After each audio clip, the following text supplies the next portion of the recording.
Hello, everybody. Welcome to week 14 of our course on Introduction to Korean History. And now we are in an overview of North Korea. Now, please don't panic. I promise not to overload you with dates and facts and figures related to 6 decades of North Korean history. But I would like us to have an overview of North Korea because sometimes courses just shift to focus completely on South Korea after the Korean War. And we have to remember that there's a whole other country on the Korean Peninsula. And what happens in the South is very much connected to what happens in the North. We've already mentioned that after the Japanese withdrawal, August 15th, 1945, there were various communist factions vying for power in the Soviet-occupied north of Korea, above the 38th parallel. Kim Il-sung represented one of the factions. There was a faction that could be called the South Korean Communists, who were those who had been battling against the Japanese in the peninsula of South Korea, basically never left. There were those who had been battling the Japanese from China, those who had been battling the Japanese from the Soviet Union, from Russia, and those with Kim Il-sung, who had been battling the Japanese from Manchuria. And so Kim Il-sung's group were among 3 other groups vying for power and support in the Soviet-occupied north of Korea as communism gradually took over there. Kim Il-sung turned out to be a wonderfully skilled and backstabbing opponent to the other various factions. To spare you the details, he won the battle and basically over a period of about 10 years consolidated the authority by eliminating his adversaries, so that he was still able to have good relations with China and the Soviet Union at different periods, while simultaneously discrediting and eliminating the Korean factions associated with those countries. So he started out quite a brilliant person in terms of his ability to consolidate power in himself and his own cadre of supporters. And so he ended up with the support of the Soviet Union, which was very important at the beginning. Almost all of the outside support came from the Soviet Union. China was still a bit player on the international scene at that point. And so Kim's faction, the Korean Workers' Party, became the official party of all of North Korea. Kim Il-sung's economic policy was based on 2 principles, and these are very important. Hard work, what you're doing doesn't matter, and how effective it is doesn't matter, but hard work all the time, and readiness for war at any moment. So hard work and readiness for war at any moment. Those were the basic ideas of Kim Il-sung's economic policy. So basically, he wanted to maintain the country on a constant war economy, never switching to a peace economy. And he wanted 100% employment all the time. His son Kim Jong-il and grandson Kim Jong-un have rarely deviated from these same core principles. So for the last 60 years, to one degree or another, North Korea has maintained fealty to these 2 principles.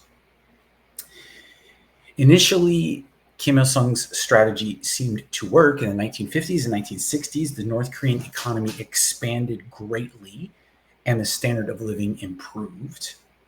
The country was rebuilt. Remember that under MacArthur, there had been massive carpet bombing of North Korean cities. Those cities were reconstructed under Kim Il-sung's leadership. And of course, these are great employment projects. So everybody was employed and busy rebuilding cities and towns and infrastructure, roads and highways and bridges. So for about a decade and a half, this was a great strategy. It seemed to be working, and North Korea recovered from the destruction of the Korean War. Publicly, North Korea has always maintained that it is self-sufficient because that's a major tenet of the Juche official ideology of North Korea. And explaining Juche is beyond our scope, but understand that it's like a very conservative version of communism plus a kind of religion nowadays, where the great leader of North Korea is worshipped as a living God. No time to get into that and the logic of it, but understand that Juche is both a political and probably a religion at the same time, a political system and a religion simultaneously. But one of those principles is self-sufficiency. And so officially, in all official proclamations, North Korea is completely self-sufficient. But in actuality, it has always depended on outside support from day one to the present time. Originally, its dependence was primarily on the Soviet Union. As the Soviet Union started to become unsteady and eventually collapse, they shifted more to focus on China. As China also backpedaled with them during its own collapses and fortunes, they even started to accept assistance from the United Nations, from the United States, from South Korea in their history, their enemies. And of course, that support was never disseminated to the public of North Korea. They maintained this fiction of self-sufficiency throughout their history. So Kim Il-sung carried out frequent purges of leadership, of competing leadership during his rise to power. And so basically, those who would be considered kind of the oligarchs of North Korea, the heads of the military and the political groups and factions, are almost all descendants of the original group of guerrilla fighters in Manchuria that Kim Il-sung fought shoulder to shoulder with, and they were the people he always considered he could trust. He could not trust any of the other, even communist factions within North Korea. And so he did not share power. He only worked with this cadre of people with whom he had absolute faith and loyalty and who never betrayed him throughout his lifetime. And generation after generation, as his son and grandson have taken over, the children and grandchildren of those original leaders have continued to wield power in North Korea, something we cannot conceive of in other parts of the world. But that is what has gone on. Now, if you're familiar with Venezuela, Cuba, some of the other communist countries, you may sense some similarities, but I assure you it is quite different than what goes on in Latin America or even China or Vietnam, for that matter. Let's see. So these supporters maintain their absolute loyalty to the leader, whoever it may be.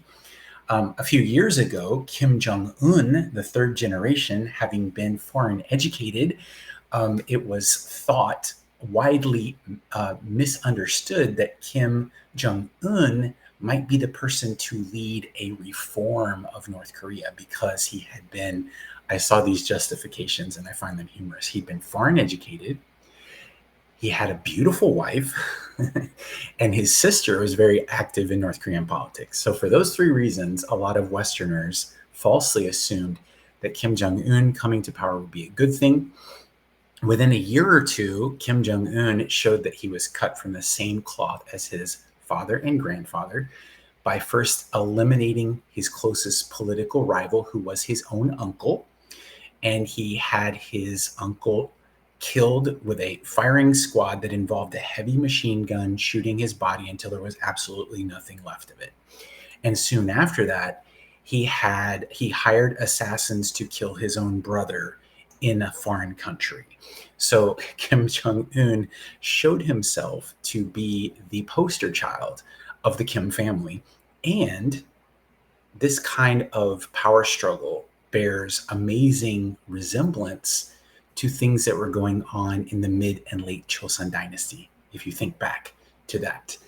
So we might say the Kim family is like a 17th century political apparatus running a 21st century country, in a sense. Some quite similarities to the history of Korea in that sense. As China and the Soviet Union parted ways, Kim Il-sung expertly led a bidding war for a while between China and the Soviet Union to get the maximum possible benefits from North Korea. It worked for a while.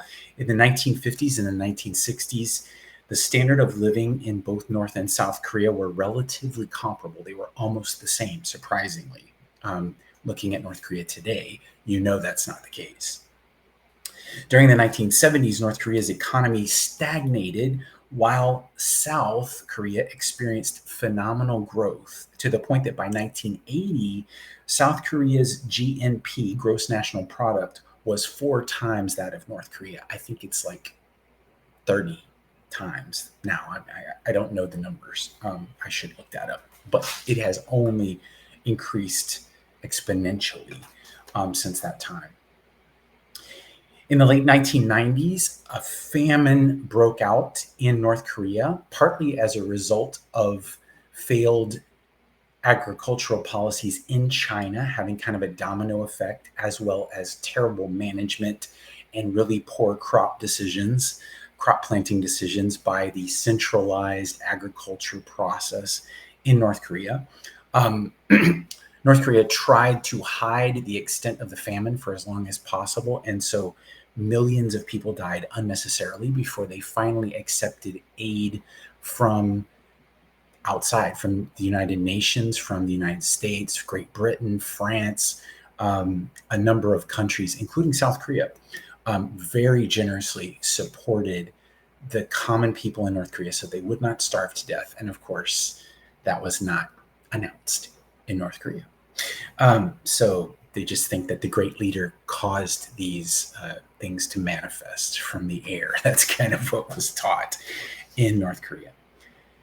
During this same time, North Korea continued its nuclear program unabated, even while they were receiving massive aid from the United States and South Korea. South Korea attempted something they called the Sunshine Policy.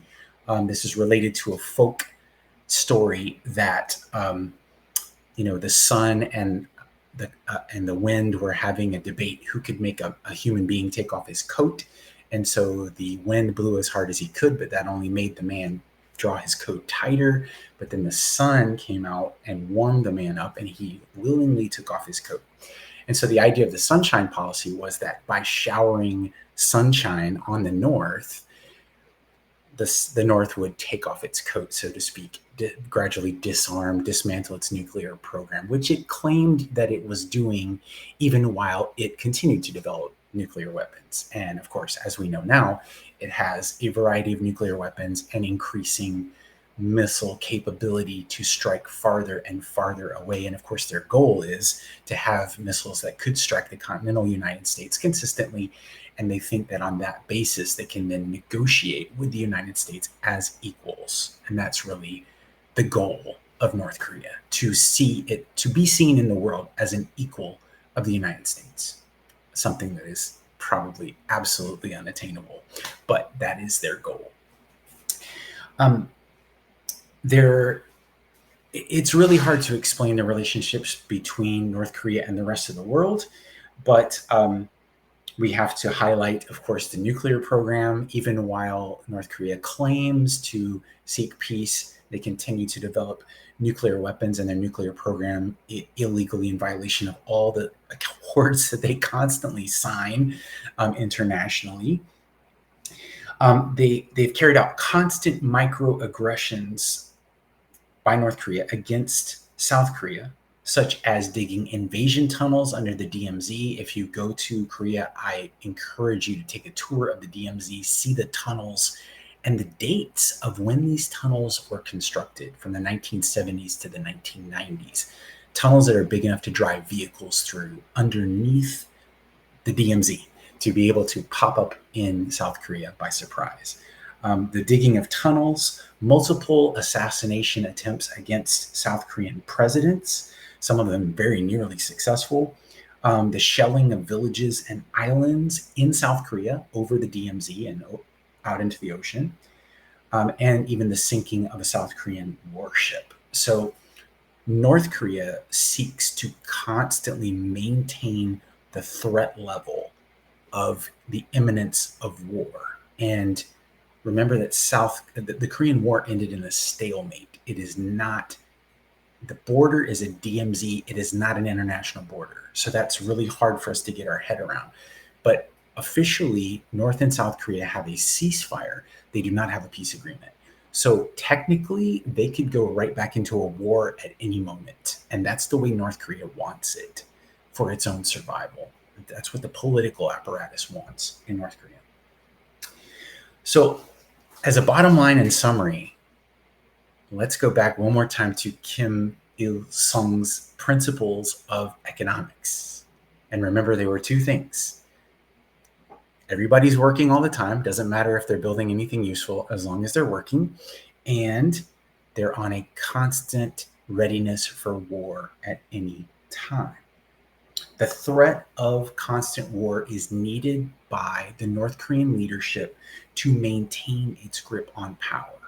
The peace and de-escalation of conflict would be seen by the Kim family as the greatest danger to its existence. And peace would probably be the end of North Korea because it would simply collapse. Another threat that North Korea faces is the dissemination of technology and the ease with which cell phones and access to the internet is seeping its way into North Korea. It remains to be seen what the result of that ongoing process will be. It'll be interesting to watch it. One other principle that's important to remember about North Korea is as goes China, so goes North Korea. Remember that North Korea pretty much exists because China wanted a boundary between US-friendly South Korea and its own border. And so China has a vested interest in the survival and maintenance of North Korea. And so in the times that China's fortunes have gone down, North Korea's fortunes have also gone down. Recently, China is on an all-time high. Their economy is growing. Their influence and their power internationally are growing. And so, as you would expect, the same is happening for North Korea. Should China have a sudden downturn in its fortunes, we would expect an even greater downturn in the fortunes of North Korea. So those are things to look out for the future. That just gives you a thumbnail sketch of North Korea over 6 decades. And so please do the reading and just kind of get the flow of it and kind of figure out how North Korea clicks and how it works, because that'll be important for the ends of our course as we look at the development of South Korea over the next couple weeks. Hope you have a great week, and we'll see you in the next week. There'll be a map and a quiz for this week. So have a good week. See you soon.